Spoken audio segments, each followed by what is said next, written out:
club. Âgé de 25 ans, mesurant 1m80. 2 combats, une victoire pour une défaite. Hugo Fully-Staller.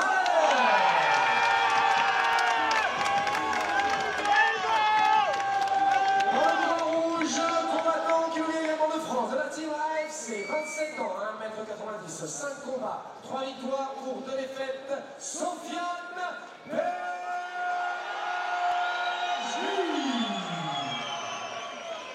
Arbitre de second, M. Stéphane Demonty, 3 reprises de 3 minutes. Donc là, ça risque de frapper un peu plus fort par rapport à la catégorie précédente. Ah, effectivement, on est monté de 2 catégories puisque le premier combat de la soirée c'était dans la catégorie des 66 kg. Et là, on passe à celle des 77 kg. Super uppercut qui est passé. Sofiane qui a plutôt de l'avantage de la longe là. Ouais, très longiligne, hein. Plus grand aussi. C'est bien ce qu'il fait, il profite de son allonge, il boxe en ligne. Un beau low kick qui passe. Hein.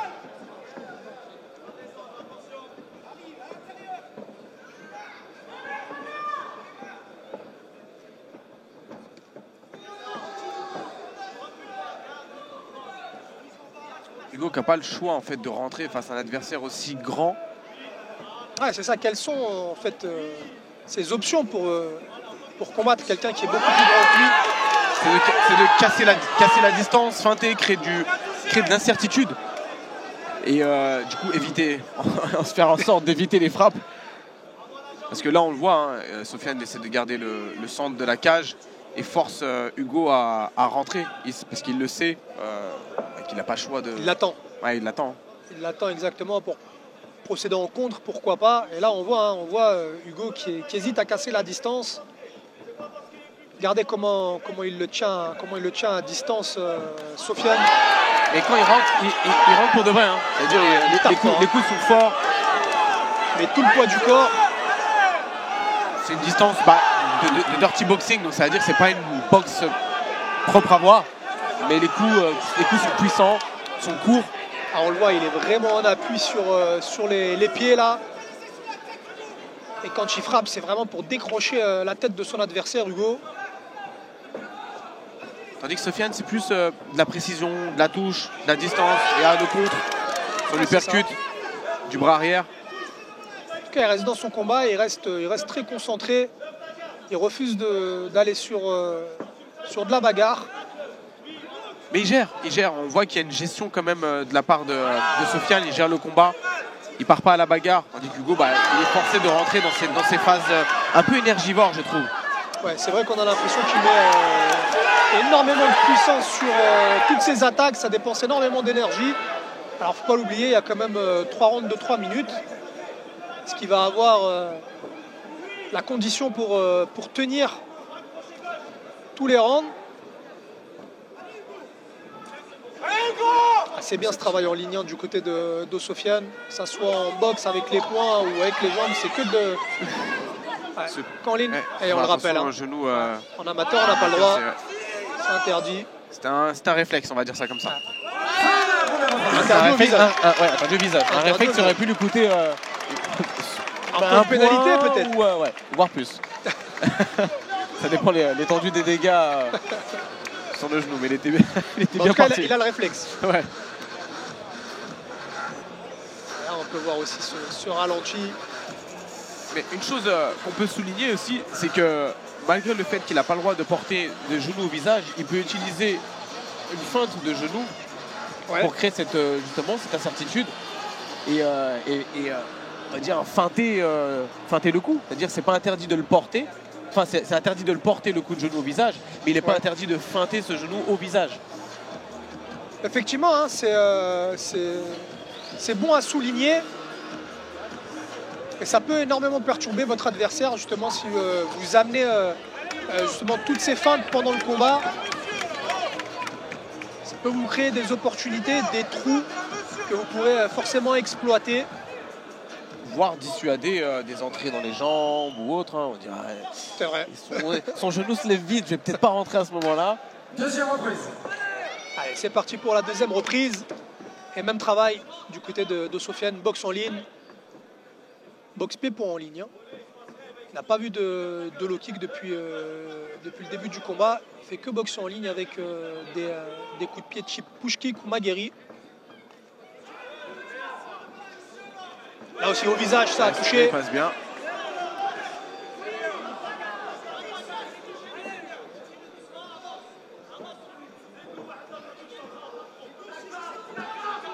Alors, on entend le coin de Sofiane qui lui demande de garder le centre du ring, de la cage, et de continuer d'avancer sur lui, de lui mettre la pression en ligne. Et il s'exécute, Sofiane. Et il reste vraiment en source, un peu comme le roi de la colline. Il reste vraiment au centre et à toi de prendre mon territoire. Ah, c'est un peu comme le remake du premier combat. On avait Silvani qui avait gardé le centre du ring tout au long de l'opposition avec Martins. Le crochet mais bloqué. C'est moi qu'il avait la garde. Ouais.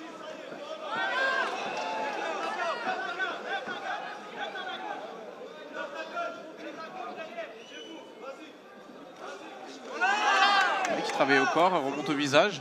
Il y a eu 2 crochets au corps. Ouais, super combinaison en boxe là. On commence à voir Hugo ouvrir légèrement la bouche et un peu ventiler autrement. Ouais, sans doute la dépense d'énergie qu'il met dans toutes ses attaques qui commence à se faire ressentir. Sofiane est beaucoup plus détendu dans son style de combat, dans son attitude. Ouais, c'est vrai qu'il a une plus belle boxe, une boxe plus technique, plus propre, une boxe plus en finesse. Académique. Ouh, là encore. C'est le deuxième qui passe. Après, il faut dire que Sofiane fait partie d'un des meilleurs clubs là, de la région. La Team AFC, qui compte notamment dans ses rangs des combattants tels que Anthony Salamon, signé au PFL. Mustafa Aida, ancien champion de la catégorie des battements, même à l'European Beatdown. On a aussi Ruskov, Domingos, signé tout récemment au Rising. Donc énormément de gros noms, de sparring avec qui tourner, avec qui progresser, avec qui prendre énormément d'expérience.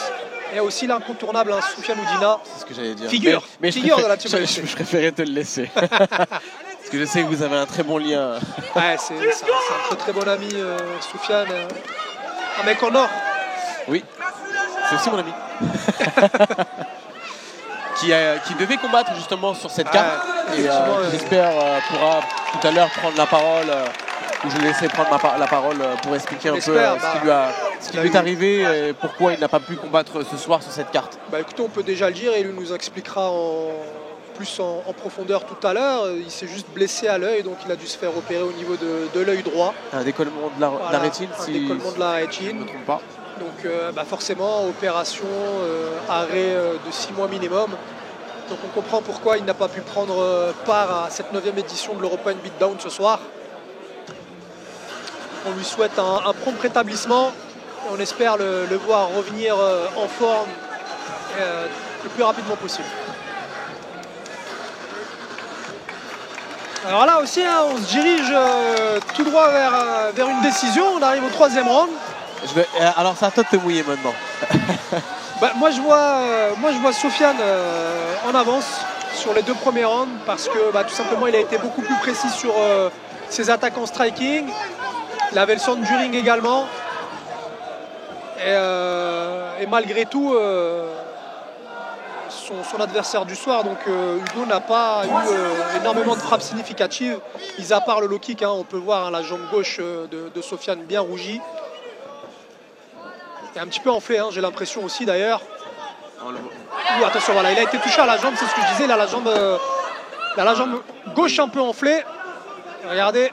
Sur cet angle de vue, on le voit très bien. Il y a notre angle, pas l'angle de la caméra, mais notre angle, oui. Ouais. Regardez sa jambe avant, elle est enflée. De toute façon, ça se voit. Regardez, voilà, sur cet angle de caméra là. C'est gonflé, ouais. Il a du mal à prendre un peu dessus. Regardez, il bloque pas. Hugo a remarqué. On voit son regard se poser sur cette jambe. Elle est vraiment enflée, sa jambe. Il aura du mal à marcher demain. c'est pour lui l'occasion de profiter de cette blessure. Ah ouais, pour continuer de mettre la pression, travailler dessus. On le voit, Sofiane qui change de garde. C'est vrai, il faut capitaliser sur, mais là, il a cette jambe. Il a que 2 minutes pour le faire. Donc c'est maintenant. Regardez là, il n'arrive plus. Hein. Là, il n'arrive plus. Il ne va plus pouvoir encaisser 2 coups sur cette jambe. C'est peut-être pour ça qu'il a tenté de changer de niveau il y a quelques secondes en arrière, tentant de ramener le combat au sol. Bien défendu par Hugo. Qu'il n'y a rien de grave en tout cas sur cette jambe. Parce que elle est bien enflée. Elle paraît bien endommagée. Ouais. Et regardez, il change de niveau là encore. Il a du mal à rester debout. Il est un peu désespéré justement. Il reste 1 minute 30 en tout cas. Il a 1 minute 30 Sofiane pour se sortir des attaques d'Hugo. Alors excusez-nous, hein, on les appelle par leur prénom parce que les noms sont un petit peu compliqués à prononcer. Il a été touché. Sur le crochet du droit. Ouais. Il a été touché, attention, c'est long, hein, il reste 1 minute 10, c'est très long pour Sofiane. Et Sofiane qui a du mal à amener au sol. Hein. On voit ses attaques sont un peu malheureusement téléphonées car il n'a plus vraiment d'appui pour changer de niveau. Et Hugo qui est plus petit que lui, donc du coup descendre, ce serait l'amener peut-être sur plus des phases de Gréco. C'est ça. Et travailler sur le haut du corps parce que descendre dans ses jambes, ça va être compliqué. Effectivement, il défend bien, il a très bien sprawlé Hugo sur les tentatives d'amener au sol. Et là, il continue sur les low kicks. Regardez la jambe. Il peut encore. C'est impressionnant. La jambe est vraiment abîmée. Et il reste que 30 secondes. Donc Sofiane a encore le temps pour tenir. Bah écoutez, je ne sais pas comment les arbitres vont noter, mais en tout cas là pour l'instant les dégâts sont du côté d'Hugo. C'est lui qui inflige le plus de dégâts à son adversaire. Et il n'en peut plus, hein, même niveau conditions physiques. C'est compliqué pour Sofiane de finir le combat là. 10 secondes. Au 3e et dernier round là aussi, un gros crochet encore. Ouais, on a changé l'impact. Il a été touché Hugo sur le petit crochet derrière. Ouais. Et c'est fini. C'est fini, fin du combat. Énormément d'engagement, ouais. Surtout sur ce 3e round hein, où on a vu Hugo vouloir terminer absolument le fight. Ça peut pencher en sa faveur hein, de vouloir absolument finir le combat. À voir comment les juges ont noté les 2 premiers rounds. En tout cas, Hugo Puglis-Thaler a été très impressionnant sur ce 3e round avec énormément de frappes significatives. On peut voir, regardez la jambe de Sofiane là.